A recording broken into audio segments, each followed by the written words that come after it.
અમદાવાદમાં petrol pump પર સામાન્ય સ્થિતિ થઈ ગઈ છે। હવે પેટ્રોલ પંપ પર પેટ્રોલ અને ડીઝલ મળી રહ્યું છે। 2 દિવસ બાદ પેટ્રોલ ડીઝલની લાઇનમાં ઘટાડો થયો। અફવાના પગલે પેટ્રોલ પંપ પર ભારે ભીડ જામી હતી। 2 દિવસ સુધી લોકોએ જે રીતે ભીડ જમાવી હતી, આ અફવાથી પ્રેરાઈને લોકો પેનિક મોડમાં આવી ગયા હતા। પરંતુ સરકાર તરફથી થયેલી સતત અપીલ બાદ હવે લોકો પણ સમજ્યા છે અને પેટ્રોલ પંપ પર લાઇન ઓછી થઈ રહી છે। ફરી એકવાર આપણે જણાવી દઈએ કે અમદાવાદમાં જ્યાં 2 દિવસ પેટ્રોલ પંપ પર ભારે ભીડ જોવા મળી હતી, લાંબી વાહનોની કતારો જોવા મળી હતી। એટલું જ નહીં, વહેલી સવારમાં 3-4 વાગે લોકો પેટ્રોલ પંપ પર લાઇન લગાવીને ઊભા રહ્યા હતા। પરંતુ આખરે હવે લોકો પણ એ વાત સમજતા થયા છે કે પેટ્રોલ અને ડીઝલ કે ઈંધણની અછત એ માત્ર અફવા છે। રાજ્ય સરકાર પાસે પૂરતો સ્ટોક અવેલેબલ છે, એટલે પેટ્રોલ પૂરતું મળી રહે છે, ઈંધણ પૂરતું મળી રહે છે, તો લાઇન લગાવવાની જરૂર નથી। અફવાને પગલે જે પેટ્રોલ પંપ પર ભીડ જામી હતી, આ ભીડ હવે ઓછી થવા લાગી છે। ગુજરાત ફર્સ્ટે પણ લોકોને સતત અપીલ કરી હતી કે અફવાથી ન પ્રેરાવી અને ગભરાવું નહીં। પેટ્રોલ અને ડીઝલ તેમજ ઈંધણનો જથ્થો પૂરતા પ્રમાણમાં ઉપલબ્ધ છે। આખરે 2 દિવસ બાદ પેટ્રોલ પંપ પર લાઇનમાં ઘટાડો થયો છે। લોકો એ સમજતા થયા છે કે ઈંધણનો જથ્થો પૂરતા પ્રમાણમાં છે। અમારી સાથે જોડાઈ ગયા છે ફરી એકવાર માનસી, અત્યારે પેટ્રોલ પંપ પર કયા પ્રકારની સ્થિતિ? લોકો હવે જે અપીલ કરવામાં આવી હતી, અફવાથી દૂર થઈને જે સાચી સ્થિતિ છે તેનાથી અવગત થઈ ગયા હોય તેવું લાગી રહ્યું છે।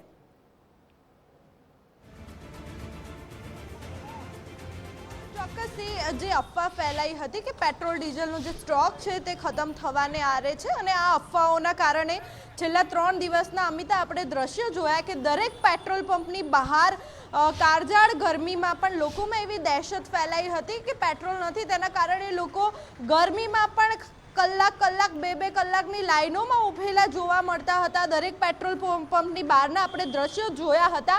અમદાવાદ જ નહીં પરંતુ તમામ મહાનગરોમાં તમામ જે પેટ્રોલ પંપ છે તેની બહાર લાંબી લાઈનો જોવા મળતી હતી, એટલે કે 1 કિલોમીટર કરતાં પણ લાંબી લાઈનો જોવા મળતી હતી અને લોકો મોડી રાત્રે અને વહેલી સવારથી જ લાઈનોમાં ઊભેલા જોવા મળતા હતા। પરંતુ હવે જ્યારે ગુજરાત ફર્સ્ટે તમામ દર્શકોને અપીલ કરી અને તમામ લોકોને જણાવ્યું કે આ અફવા છે, ખોટું પેનિક થવાની જરૂર નથી, ત્યારબાદ અત્યારનો જે સિનારીઓ છે તે કંઈક અલગ જ જોવા મળી રહ્યો છે। ચાલુ દિવસે જે પ્રકારની લાઈનો પેટ્રોલ પંપ ઉપર જોવા મળતી હોય છે, તે જ પ્રકારની જે લાઈન છે તે હવે જોવા મળી રહ્યા છે। આજ સવાર બાદ હવે તમામ જે પેટ્રોલ પંપમાં નોર્મલ લાઈન જોવા મળી રહી છે, એટલે કે હવે લોકોને ક્યાંક સાચી માહિતી મળી છે કે આ તમામ અફવા હતી। ખાસ કરીને હર્ષભાઈ સંઘવી ડેપ્યુટી સીએમ દ્વારા પણ લોકોને, જનતાને અપીલ કરવામાં આવી હતી કે ખોટી અફવાઓથી ફેલાવું નહીં અને પેનિક થવું નહીં। તેના જ કારણે હવે જાણે પરિસ્થિતિ બદલાઈ છે, એટલે કે લોકોમાં હવે સજાગતા આવી છે કે ભાઈ પેટ્રોલ મળશે એટલે હવે ક્યાંક લાઈનો નથી જોવા મળતી, અને 3 દિવસના દ્રશ્યો બાદ હવે જાણે પરિસ્થિતિ નોર્મલ થઈ હોય તેવું લાગી રહ્યું છે। લોકોમાં જે ભય હતો તે ગયો હોય તેવું લાગી રહ્યું છે। શું કહેશો?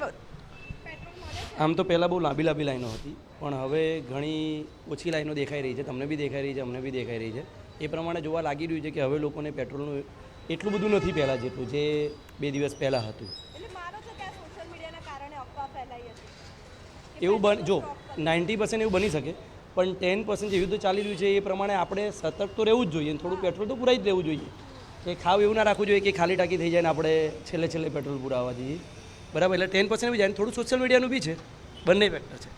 બિલકુલ, અહીંયા બીજી અન્ય જે મહિલાઓ છે તે પણ આવી પહોંચી છે। બેન, શું કહેશો? જે અફવા ફેલાઈ હતી, હવે પરિસ્થિતિ નોર્મલ છે, શું કહેશો?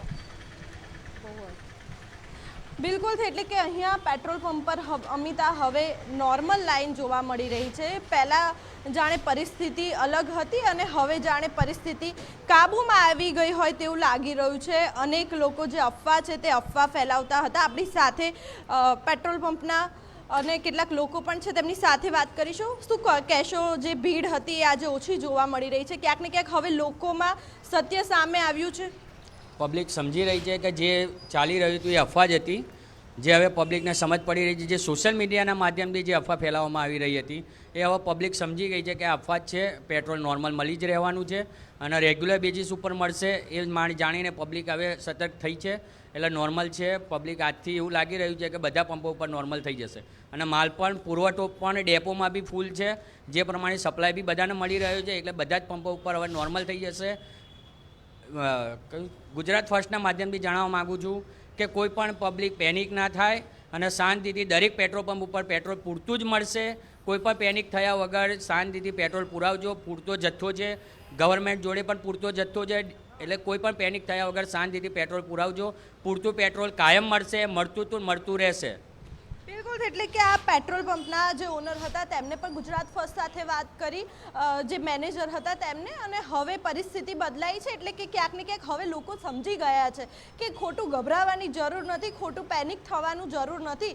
સોશિયલ મીડિયામાં તમામ સમાચારો સાચા હોય તે પણ હકીકત નથી, કારણ કે સોશિયલ મીડિયામાં જ આ પ્રકારની અફવાઓ ફેલાઈ હતી અને સોશિયલ મીડિયાના કારણે જ લોકોમાં એવી દહેશત હતી કે તેમને પેટ્રોલ ડીઝલ નહીં મળે, જેના કારણે છેલ્લા 3 દિવસથી લાંબી લાઈનો જોવા મળતી હતી. પરંતુ હવે પરિસ્થિતિ જાણે કાબૂમાં આવ્યું હોય તેવું લાગી રહ્યું છે. જી, આભાર માનસી જાણકારી આપવા માટે.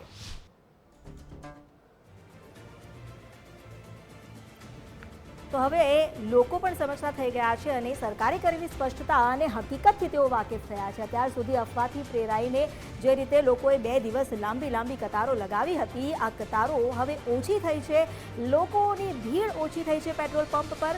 સરકાર તરફથી એ સ્પષ્ટતા સતત કરવામાં આવી છે. તમામ મંત્રીઓ હોય કે જે પણ કાર્યકર્તાઓ હોય, જનપ્રતિનિધિઓ હોય, તેમણે સૌએ આ વાત કરી છે અને ઇવન વિધાનસભામાં પણ આ મુદ્દે એ રજૂઆત કરાઈ છે કે ઈંધણનો જથ્થો પૂરતા પ્રમાણમાં છે, કોઈ પણ ગભરાવાની જરૂર નથી.